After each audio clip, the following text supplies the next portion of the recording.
Welcome to Sense and Sustainability, your podcast channel for sustainable procurement. We hope you like what you hear. Please go to www.iso2400.org for more information, learning resources, tools, and much more.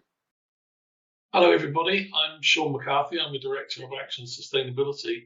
This is podcast one of a series of 5 podcasts where we're talking about the issues around human rights and supply chains around the world. I'm delighted to introduce Elise Groulx, who's going to be talking to you about the legal framework for human rights and business.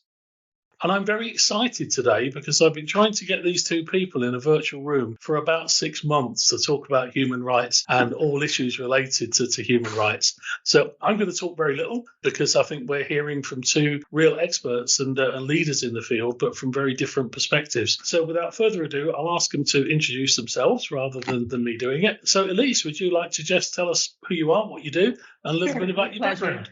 I'm a human rights lawyer. I started my career as a public defender, so my specialty was criminal law and really a public defender in criminal law for many years. I was also involved in the creation of the International Criminal Court, so I became a specialist in international criminal law. But now I work more as a human rights lawyer for the last 10 years, and especially in business and human rights, which is a new field of practice, which is now officially recognized in the legal classification by chambers and partners and other big law firms. So it is a real field of practice, which kind of marries different fields of law. We can get back to that. And I'm also an international mediator. I'm a member of 9 Bedford Row in London. So I think that's a connection to the UK that's worthy of mention. And I am a lawyer licensed in France, in Canada, and also I'm a legal consultant with the New York Bar. So, Elise, can you expand a little on what you said about the way that legal frameworks are shaping up around the world around this issue? It's now human rights are now a kind of a part of the legal structure.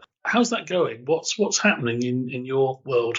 I'm gonna just step back a little bit. I mean, my passion has always been social justice, and when I started looking at issues of corporate liability, I first focus on conflict-affected areas and war zones because of my work in international criminal law, which is, of course, the code for armed conflict.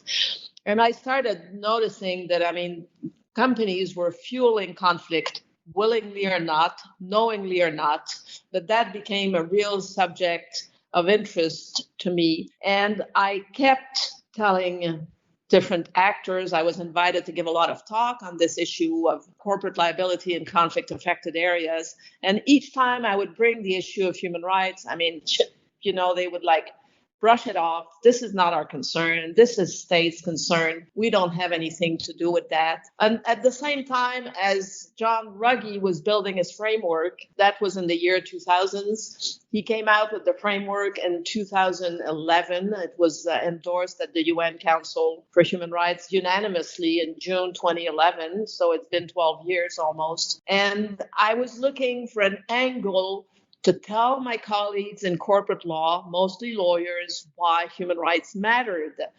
And they keep telling me it's soft law, it doesn't matter, it doesn't apply to us. We're only concerned about the black letter of the law. So I started writing articles I had written articles before, but on this. So I started a series of articles. We discussed it when we met, Sean, about the normative universe and how fast it was evolving and how fast it was growing and how interconnected it was. So I wrote a first article on globalization and the new French law in French that was published in Paris with a law professor in France. And then I brought it back to Washington with me and spoke to Mitt Reagan, who's a law professor emeritus in that university at Georgetown Law Center. And I said, Mitt, we need to write something in English for an Anglo-American public on the French law, which is pretty new, pretty demanding. It came right after the Modern Slavery Act, but it was going further. And then I said, we need to make people understand why it does apply to them. It's not just soft law with no application.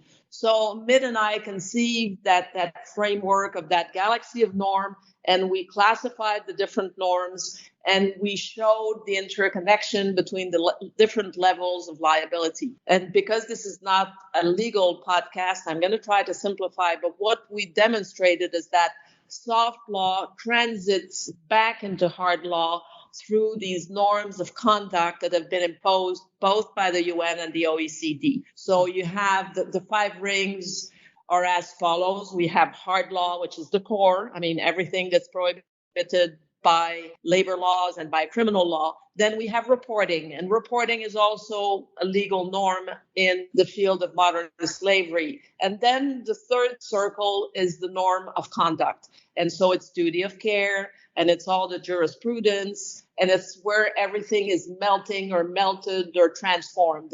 And then in the fourth ring, we have contracts, codes of conduct, industrial standards. And in the fifth ring, we have soft law, all the international law of norms. And we show that through these new instruments, OECD and UNGPs, judges started using them in their interpretation of norms and contracts. And we have multiple examples now. So as they are interpreting them, it's coming back into hard law. And we place the French law on due diligence, which is a law on process, in the third ring and also in the first ring. So, I mean, it's an evolution of norms and standards that are becoming more and more mandatory. And I can give you an interesting example because I was just in Japan.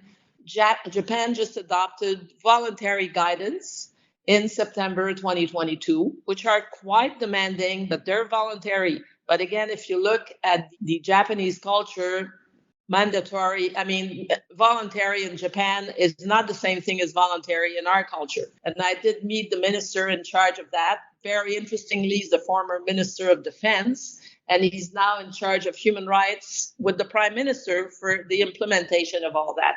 But the point I'm trying to make is that now Japanese are considering putting in their procurement laws and contracts that companies have to respect human rights. Again, it's not mandatory with a law, but it's a requirement of the Japanese government, and they hope it will eventually become mandatory at all levels. So that is an interesting process that shows the evolution of these norms and the commitment of some government in that space. There was a gentleman from India at that event that I was invited to, and he says, I wish Modi had this kind of advisor next to him to move the needle, because they've been talking in India about doing something for a couple of years and it's just staying stuck. I think that illustrates the evolution, and we call it a galaxy because we're trying to show that there is a gravitational force between all these norms that are kind of developing together in a very wide space in different countries, different regions at the same time, and they influence each other. The best proof, Modern Slavery Act 2015 and French law, March 2017. So not even a year and a half between the two laws. A really good explanation of what's an incredibly complex legal framework. Thank you very much, Elise. That was an absolutely amazing perspective on globally how legislation is developing and what's likely to happen in the future. I hope you all enjoyed this podcast. Thank you. Thank you for listening to our podcast on sense and sustainability. Please listen out for more episodes. For more information, learning resources, tools, and much more content on sustainable procurement, go to www.iso2400.org.